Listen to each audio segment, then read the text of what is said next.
Assalamualaikum warahmatullahi wabarakatuh. Guys, kali ini saya berkunjung ke makam Ki Buyut Trusmi yang ada di Cirebonnya ya guys. Bagaimanakah situasi di makam Ki Buyut Trusmi?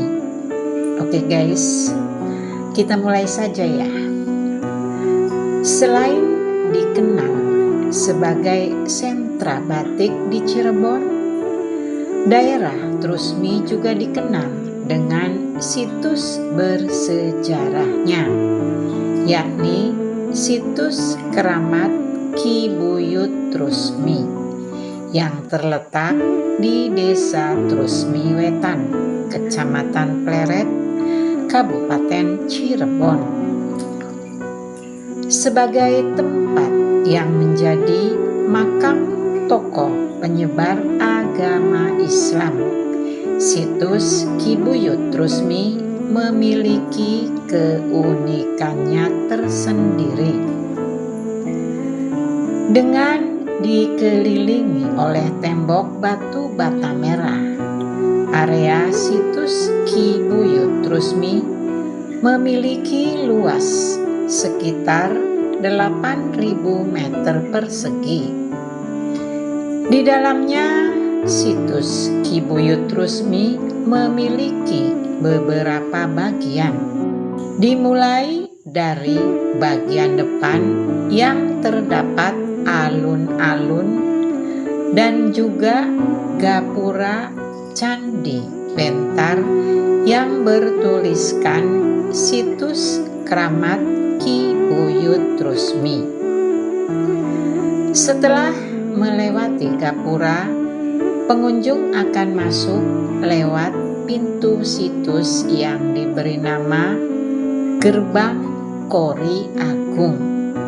Di bagian kanan dan kirinya terdapat gentong berwarna merah.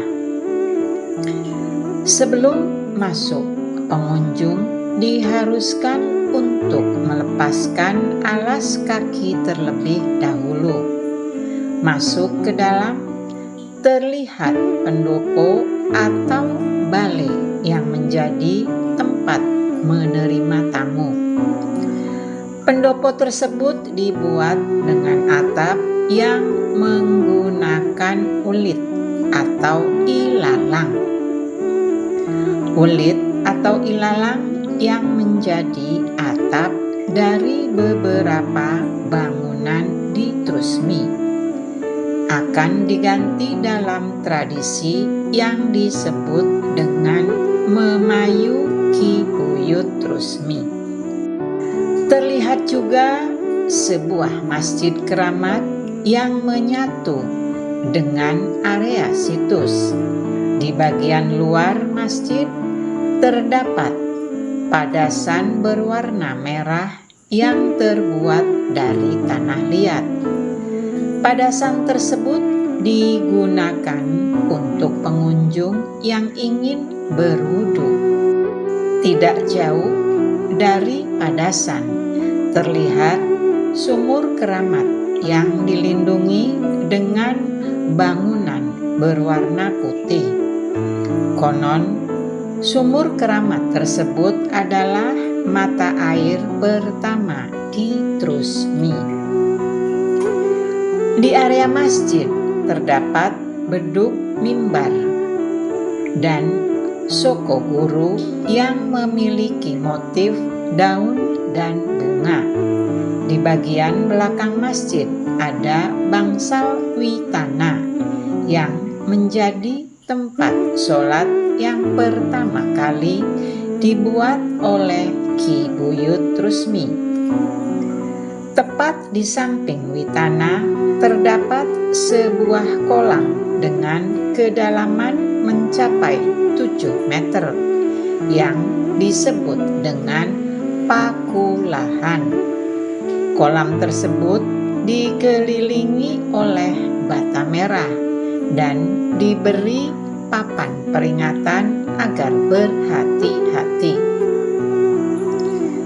Karena merupakan situs makam, ada banyak makam kuno di dalam area situs. Makam-makam kuno tersebut merupakan makam dari pengikut Ki Buyut Trusmi. Sedangkan untuk makam Ki Buyut Trusmi letaknya ada di bagian tengah situs. Sebelum masuk ke makam, harus melewati pintu kecil dan susunan batu bata merah yang disebut huta hijab, yang berfungsi sebagai pembagi antara ruangan satu dengan ruangan lain. Pegiat sejarah naskah kuno Farihin memaparkan situs Ki Buyut Trusmi sendiri dahulu merupakan wilayah perdikan atau wilayah yang dibebaskan dari membayar pajak oleh Kerajaan Cirebon. Alasan dibebaskannya pajak di wilayah Trusmi adalah karena Trusmi merupakan wilayah yang dihormati oleh kalangan elit Kerajaan Cirebon.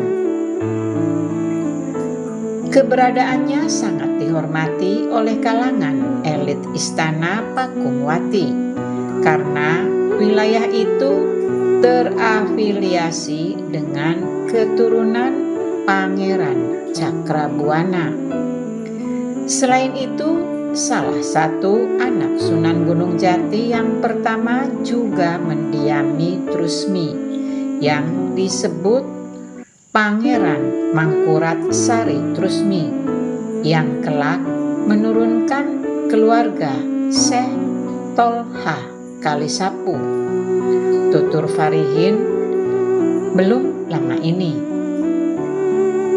Sedangkan untuk sosok Ki Buyut Trusmi sendiri, menurut Farihin, dalam naskah Purwaka Caruban Nagari yang ditulis oleh Pangeran Arya Cirebon pada tahun 1720, Ki Buyut Trusmi merupakan mertua dari Pangeran Cirebon bin Pangeran Cakrabuana. Kala itu, lanjut Farihin, Ki Buyut Trusmi memiliki seorang putri yang bernama Nyai Cupluk yang menikah dengan Pangeran Cirebon. Dari pernikahan keduanya memiliki seorang putra yang bernama Bung Cikal yang memiliki nama lain Manggana Jati. Menurut Farihin, Bung Cikal inilah yang sempat meminta hak waris dari Istana Pakungwati.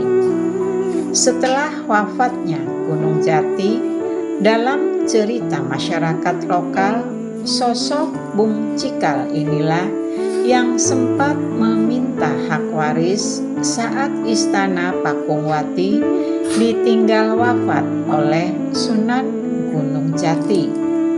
Bung Cikal merasa punya hak untuk menduduki tahta Cirebon, angkas Farihin. Biasanya situs keramat Ki Buyut Trusmi akan ramai dikunjungi saat malam Jumat Kliwon. Saat itu, para peziarah akan datang untuk berdoa dan membaca tahlil di makam Ki Buyut Trusmi. Demikianlah guys, narasi tentang makam Ki Buyut Trusminya yang saya ambil dari Detik Jabarnya ya guys. Semoga menjadi wawasan bagi kalian semua, dan sampai di sini dulu, kita jumpa lagi di video-video berikutnya ya. Assalamualaikum warahmatullahi wabarakatuh.